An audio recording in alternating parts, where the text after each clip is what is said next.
dog training, and welcome to another episode of Dog Talk. About a month or half or so ago, we did an episode on reinforcement. And in the beginning of the episode, I promised, well, at some point we'll have to do the scary cousin of reinforcement, which is punishment. And that's what we're going to talk about today. We're going to talk about punishment today.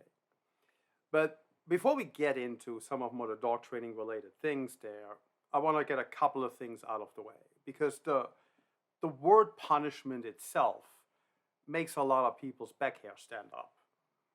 And it makes people cringe, and it's like, oh, punishment. So the first thing to understand about punishment in the context of dog training or psychology in a broader context, because it's not dog training per se, it's psychology, is that this is a clinical term. And clinical words, clinical terms, do have precise and sometimes different meanings than the way we use words in everyday language. So obviously, we all grown up, and our parents may have punished certain behaviors and certain things that we did along the way. Throw a rock in the window, probably didn't get you a new bike. So probably something else happened there. But so we have an understanding of punishment in society. We have an understanding of how we view the word, how we feel about punishment, how we view it in the context of the criminal justice system, of breaking the law, of getting punished for traffic violations, and all these things. So we have these understandings around punishment and our feelings about them, and they tend to not be good. Because punishment is really a good thing if you're the one receiving the punishment. You don't necessarily appreciate the punishment.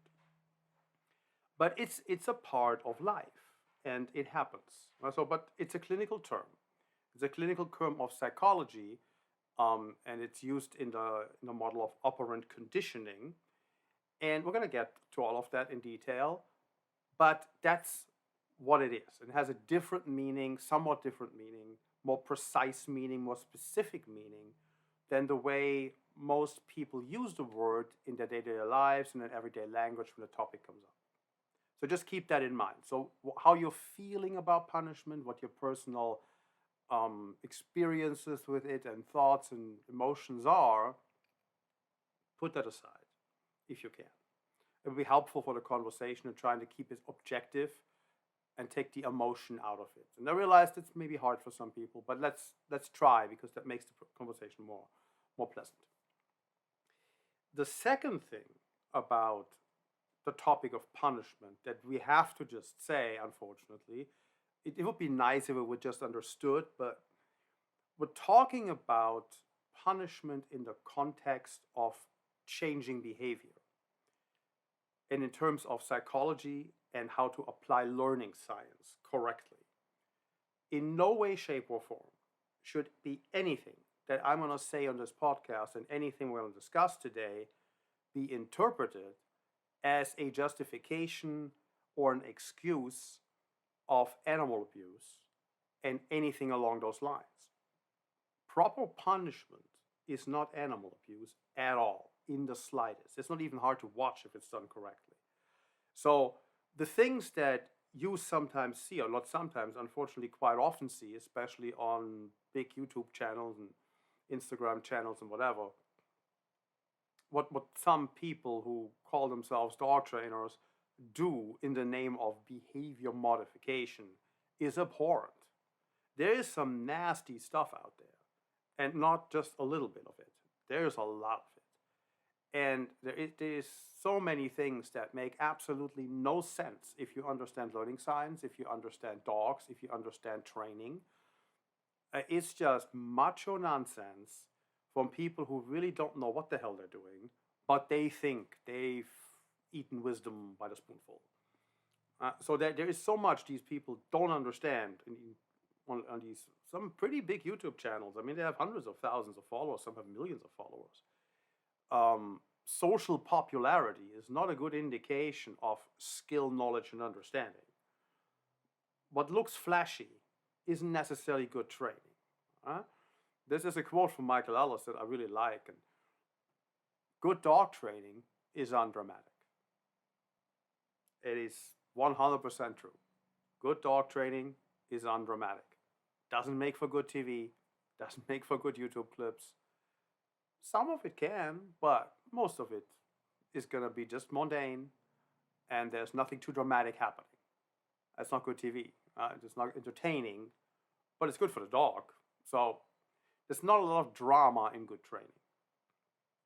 So it's nothing we're going to talk about should be interpreted in any way, shape, or form as animal abuse and condoning animal abuse and justifying it and condoning it, whatever. So just understand that. So whenever you're thinking, is he really saying that? Understand it can't possibly mean anything along those lines. Okay? And if you have any questions, by all means, you can reach out. There's the contact information is on our page. When you go to the show notes of every episode, you can contact us. There's contact links, and you can ask any questions you have. I will address them in this podcast. So this is a topic where a lot of people probably have questions, and I'm happy to even do an entire episode just on Q&As on this or any other topic. But I think it's an important topic to just talk about in a more comprehensive and rational manner and not losing our emotional marbles in the process. Okay? So punishment in the terms of psychology and applied to dog training through operant conditioning, a model of conditioning, is defined as making a behavior less likely to occur in the future. That's it. So punishment means we're doing something that makes a behavior less likely in the future. So when you go after a behavior, let's say the dog's barking at fences, or the dog's barking at strangers, or he's eating your sprinkler heads, or he's eating through the drywall, or he jumps on visitors, or whatever it is that you take issue with for whatever reason. It's a kind of personal thing. Some people don't mind if their dog jumps up. Some people is like, can't have that. Some people are fragile and can't have that for that reason. Could be a health risk for them if a dog jumps on them. So it's not even just like personal preference. Sometimes it's a medical necessity for a dog to just not do certain things when they live with us. So whatever you have to stop, a behavior that has to be stopped, whatever it is you end up doing, if it leads to the behavior becoming less likely in the future, the probability goes down, you have punished. If what you're doing is not leading to that, you have not punished. So if it worked, it was punishment. If it didn't work, it wasn't punishment. So if we have a behavior we gotta stop, and we're doing something that will, we've punished. If a behavior's gotta stop and we're doing something that doesn't change anything, we didn't punish. And that could potentially be even something quite violent. You can have dogs that are super tough and super mentally strong. They have, like in the working dog lines, you find dogs that just like, they don't care about much. They're not fazed by anything. There's some people who do some pretty crazy things to their dogs. Not that it's a good thing, but they do. And the dog is just, I don't care. That's all you got. I keep doing what I'm doing. So in that context, even something that we see and watch is like, my God, what are you doing? Don't do that. That's horrible. The dog may still come out on the other end if he's tough enough and say, I'm not going to stop chasing squirrels. That's nothing to me, and I like this. So you got nothing if that's all you do. So it always depends on who the beings are that are involved in this, right? So it's not about being mean. It's not about being super forceful. It's about being strategically smart and psychologically effective in terms of convincing that animal to stop doing this. So that's the definition. So we're doing something that makes a behavior less likely. Now, we talked in the reinforcement podcast about differential reinforcement, catching them while they're good, that kind of thing. If the behavior becomes less likely, it was punishment. Right? So it's differential reinforcement is obviously not punishment, but whatever you're doing, if it reduces the likelihood of the behavior, if it's something that needs to be addressed directly, if it does it, it was punishment. If it didn't, it wasn't.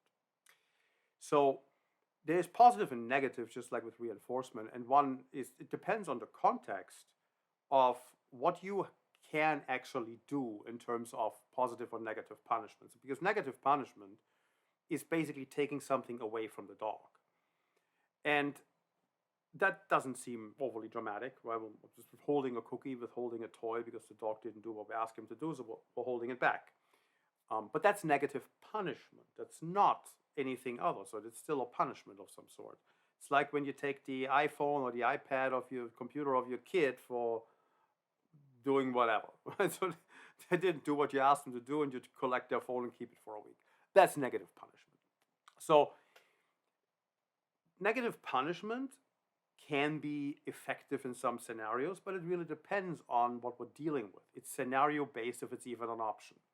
So with negative punishment, if I take something away, well, first the dog has to care about what I'm taking away, and second, I have to be able to control it. So if those two things don't come together, there's no negative punishment that can be used. So it depends on the context of what type of punishment is available to me. And then it's also important to understand, and I know we touched on this in, I believe, the reinforcement, but definitely the scientific study podcast, is the study they did on the cortisol, the stress hormone, in the saliva on different penalties. And one was an e-collar, one was a prong collar, and one was withholding a treat, which is a negative punishment. And the stress that a dog experiences from that, like withholding a treat, being negatively punished, is far greater than a jolt from an e-collar or a pop on a prong collar. Now, people find that hard to believe, but the data is the data. You know, if you measure it, and it is what it is, you just gotta accept the outcome of that. Now, I was interviewed by a science writer a couple of months ago for an article that was ultimately published in Undark, and the title of that article was leashing or reining, what was it, like reinforcement of punishment, taking the dog training industry on a leash or something like that. It's on my website. I'll put it in the show notes. And I spoke with her for about an hour, and I mentioned that study to her as well. And then when she wrote it up, she said, it's a controversial study. No, it isn't. There's nothing controversial about this. It's an inconvenient truth for people who don't want to use or acknowledge the effectiveness of aversive tools like prong collars and e-collars in training, which have their time and place. It's not something you should be doing all the time. It's definitely overused, and it's not necessary most of the time, but it's not most of the time, but e-collars are not necessary most of the time. But yeah, training collars usually aren't necessary while you're going through the training cycle. You got to stop a dog from doing stuff he doesn't, when he's not listening. You have to have some way of holding him back, and a training collar makes that easier. But that is just a reality. So negative punishment is far more stressful than positive punishment, assuming it's done correctly, right? So if you do it incorrectly, all bets are off. You could make either one of them a million times worse. But if you do it, follow the proper process of learning science and do it correctly, negative punishment is way worse from an experiential perspective for a dog than it is with positive punishment. It's just one of those things. Okay, so but back to out of the weeds, back more to the general topic. So punishment controls behavior. Punishment reduces behavior. That's what it's for. So when you train a dog to do something, punishment doesn't even come into play at that stage, right? So when you go through the acquisition stage and the fluency stage where the dog learns, and it's just about the task, and we're not dealing with like distractions yet and competing reinforcers and things like that. We're just teaching what it is that we want the dog to learn. Punishment doesn't come into play in this context. I mean, never say never. There's dogs in scenarios where you sometimes have to do things in a reverse order for safety or for whatever reasons. But generally speaking, if I'll have a regular dog that doesn't really have a lot of problems, in the acquisition phase of learning, that's a reinforcement operation. So when people think, I don't want my dog trained with punishment, this is something I hear sometimes. It's like the question doesn't even make sense. Punishment doesn't come into play while the dog is going through the acquisition phase of learning a skill set of some sort. Whatever the skill set is, it's like a basic obedience task, sit down, stay calm, or a complex task like alert someone when the blood pressure drops or something like that. Right? So train service dogs here. So that would be a typical task. We train for POTS, it's a heart condition, so blood pressure drops and heart rate increases. So common alerts we train out towards. But the acquisition of that doesn't include punishment. Punishment is not used for teaching a dog to do something. So if you think it comes into play and it's an option for teaching a dog to do, then there is a gap of understanding in that, because that's clearly not the case. Punishment is for teaching a dog not to do. Don't do this. Don't do that. Don't eat my sprinklers. Don't approach rattlesnakes. Don't, yeah. So teach my dog not to do something. And you absolutely can, but that's where tools and punishment come into play. I'm teaching my dog not to do something. And most people who come for dog training, I mean, some come with puppies and some come with younger dogs who never really had any training, but by the time they come, they usually have specific things in mind they don't want their dog to do anymore. The dog has adopted habits and behaviors that they don't care for. And they want the dog to not do certain things. So it's not just about learning to do, it's about learning not to do. And not to do is always punishment in some way, by its very definition, no matter what we do. We could be doing things that you would look at and say, I don't think you did any punishment. But in reality, I did, and the dog stopped. That's because that's the standard, right? If the behavior is less likely, we've punished. So punishment is about don't. It's not about do. And that seems to be a big misperception. I have people really say, I don't want my dog trained with punishment. Training nothing with punishment, but teaching not to do with punishment. That's what that's for. So back in the, let's reverse a little bit to the 1950s, 1960s, when this was first tested by B.F. Skinner, who was the granddaddy of operant conditioning, because he concluded in his studies that punishment doesn't work. He tested punishment in a very specific way and determined punishment doesn't work. And that is what a lot of animal rights groups and force-free trainers and so today still hang their head on. That's Skinner concluded it doesn't work. Well, that is correct. He concluded it didn't work the way he did it. The problem with that thinking is there were other people after Skinner who have modified every aspect of punishment you can possibly imagine. And 20 years after Skinner concluded it doesn't work, I think even 10 years, by the 1970s, 80s, we had figured out how to do punishment correctly so it works just fine. And that's kind of ignored a lot by people who don't like it as a concept. We exactly know how to execute a punishment process to be effective without causing any problem for ourselves, for the dog, without causing aggressive behaviors, without causing fear, without causing timidity, without causing ruining the relationship between us, and all the things that are thrown out there as like, if you punish your dog, all that's going to happen. Well, if you do it incorrectly, sure, that could all happen. It's not that it's impossible to happen. But you have to do it incorrectly. You have to screw up. You have to not know how to do it correctly to get there. If you do it correctly, none of that happens. And that's kind of the point of applying learning science correctly. If you know how to do it right, you can stop behaviors quickly and effectively without any fallout. Let me give you an example of,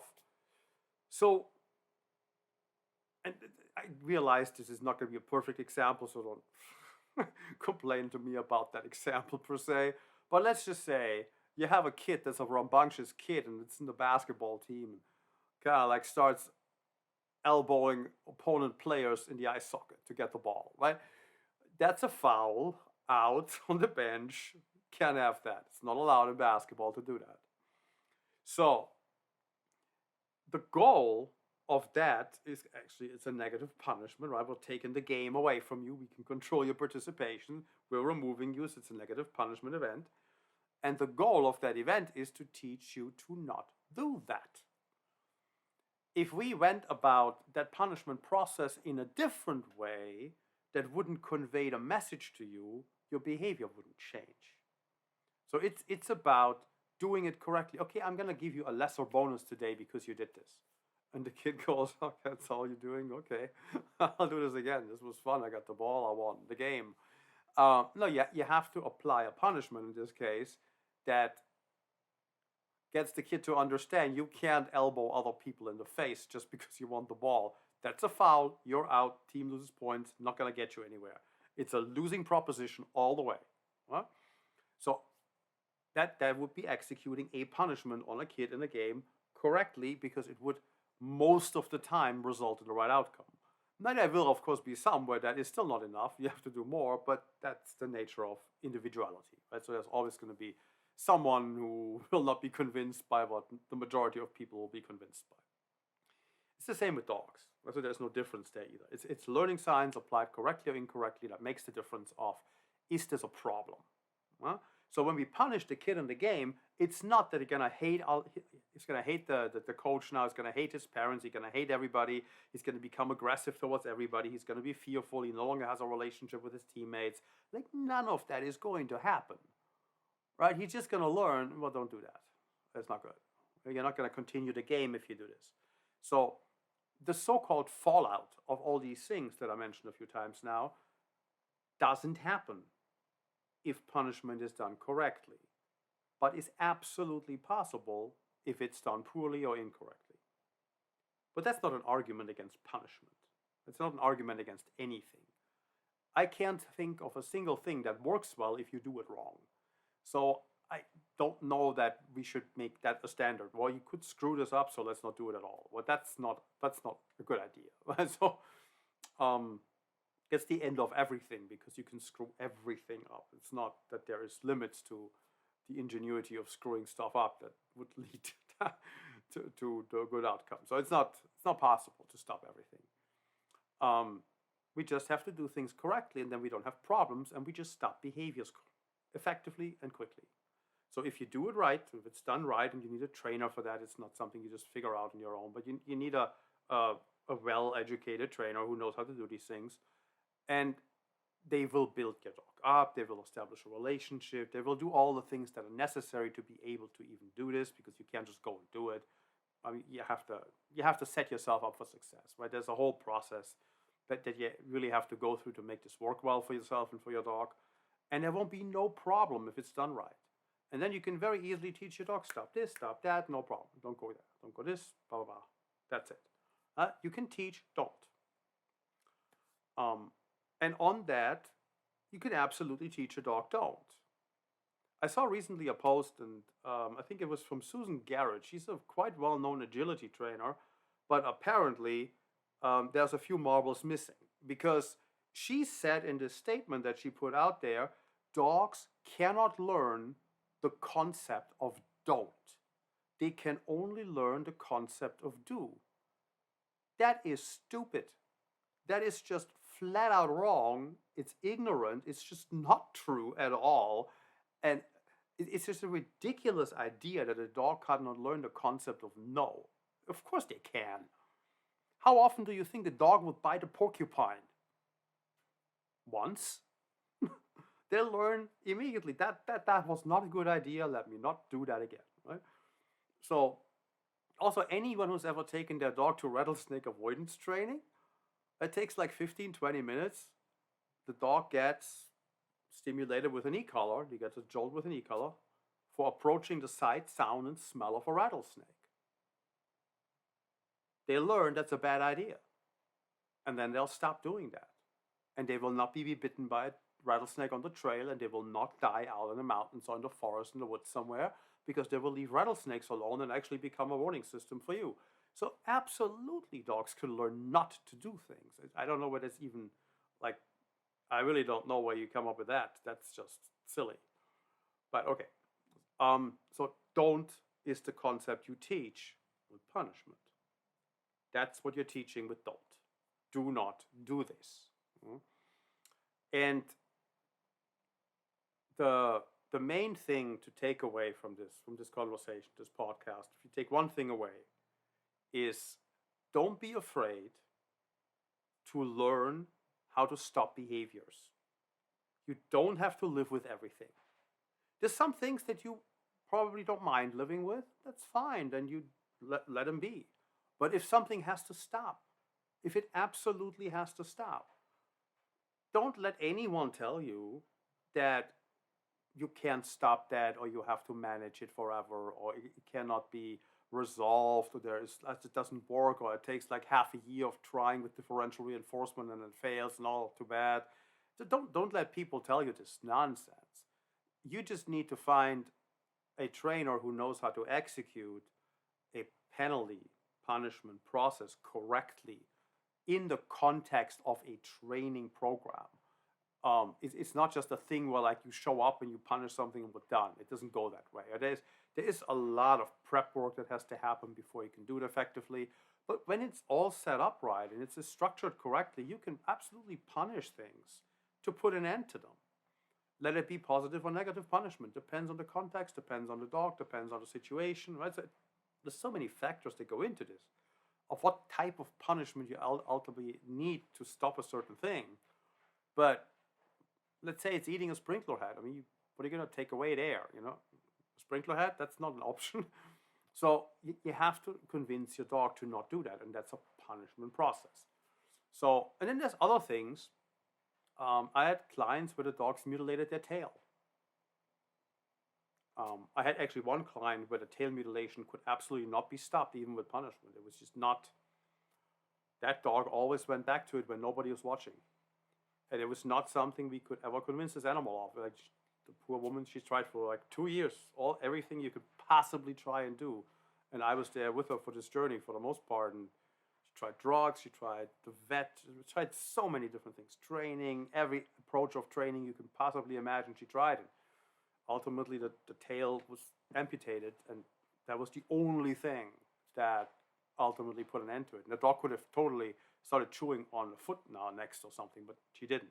And luckily, that was it. It was just, for whatever reason, the dog could not be persuaded to not go for the tail. But that's an outlier. That was one case. But I had others where tail chasing or tail mutilation, tail chewing is not uncommon with certain breeds. Some grow out of it, some don't. And then punishment is a very fair application. If you read some of the studies that are set up for positive reinforcement primarily, most of them that are comprehensive acknowledge that when it comes to predatory behaviors, like stalking, fighting, and chasing, things like that, that punishment as part of a training protocol is absolutely the only chance you have of stopping that. That it has to be part of a overall training package that will, of course, include lots of reinforcement. But there is going to be punishment as part of that when it comes to predatory innate genetic behaviors. Because there is so much desire that you have no other motivation on the other end of it that you can possibly produce to stop it. So you have two choices. You can either learn to live with it or you do what it takes to stop it. And that's going to be a punishment process of some sort. So there are situations, there are circumstances where that's the only chance you have of putting an end to certain behaviors. And if you're uncomfortable doing that, then you better learn to live with them because they otherwise will not stop. You can try differential reinforcement by all means if you don't mind spending half a year on trying something that has, in these kinds of scenarios, a very low rate of success. And when I say low, it's like low, less than 10%. And some, it's literally futile to even try. So when it comes to livestock attacks, when it comes to squirrel chasing, when it comes to any kind of chasing or dog aggression, things like that, with most dogs, unless it's completely fear-driven, maybe, but with most dogs, especially if it's a habitual behavior, unless you use some form of punishment, none of that's going to stop. So there is so many things that you cannot address in any other way and being effective about it, that it's a shame to not use the knowledge that we have accumulated in science and research over the last 100 years I mean, this is not something we just like dreamt up yesterday, right? There's so many peer-reviewed and tested and validated research studies starting, God, in the 19th century, 1800s, all the way up to like now. But the questions around punishment, particularly, were all answered by the 1980s. There's absolutely no question left on how this works ideally.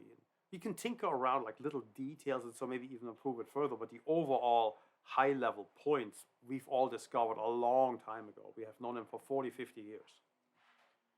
And to not use that knowledge that was painstakingly discovered to make life more harmonious with your dog is, in my view, ill-advised, because it just makes everybody more miserable. So this is not about being mean to your dog. It's not about abusing your dog. It's not about hurting your dog. It's about putting an end to behaviors that just have to stop. And there are behaviors that just have to stop for a dog to live with humans. And there are so many of them, and a lot of them, well, a good number of them, so many people, right? I get a lot of clients with problems like this.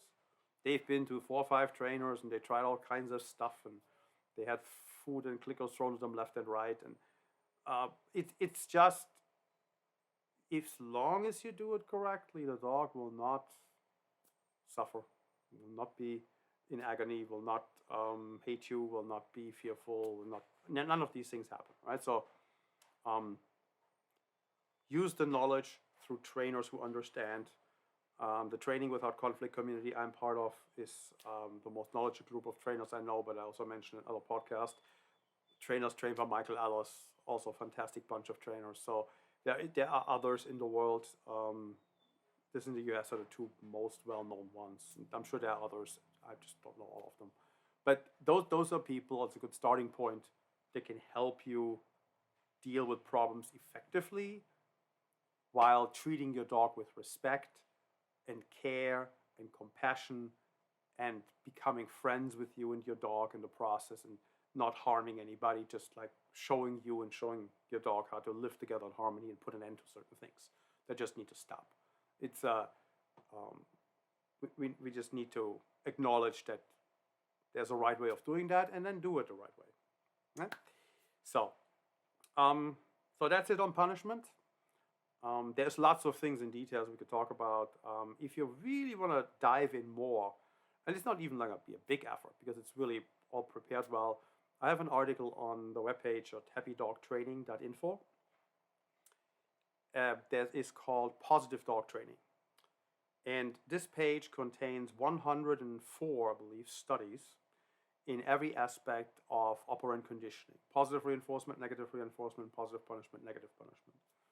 And the key findings in every aspect of operant conditioning, and the studies that back all of that up, are listed out there for anybody to review and read. Most of them are available for free, some you have to pay for, but at least the abstract will give you everything you need, and that's always free. And it's really broken down nicely. So if you really want to read more what the real science on this is, what the real studies are, what the research is, what the peer-reviewed experiments were that have been proven over and over and over, go to Positive Dog Training on our webpage and start reading. It is pretty straightforward of what to do and what not to do. And it's all based on science. That is actual scientific training. And scientific training is what we do around here.